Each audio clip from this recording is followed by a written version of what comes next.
Magandang buhay mga kamanlalakbay. Ito si Brother Ivan Panganiban at narito po tayo sa tinatawag po lumang simbahan ng bayan po ng Sablayan dito po sa Occidental Mindoro. Ito po ang kaisa-isa po na well-preserved heritage church na meron po tayo dito sa buong isla po ng Mindoro at ito po itinayo po ng mga Augustinian Recollects noong 1843. Ito po ang unang site ng parokya ng San Sebastian na in-establish po ng mga Recoletos hanggang na-transfer po ang parokya mula po dito doon po sa bago pong poblasyon.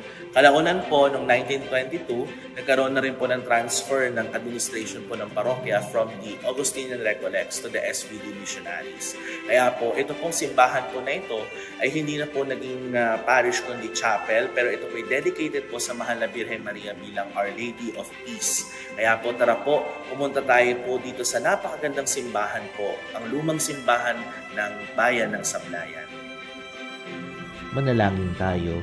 Panginoon naming Diyos, ipinadala mo ang iyong bugtong na anak upang magdala ng kapayapaan sa ating mundo.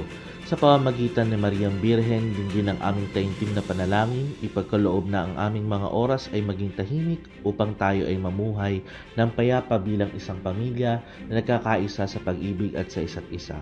Sa pamamagitan ni Kristo na aming Panginoon. Amen.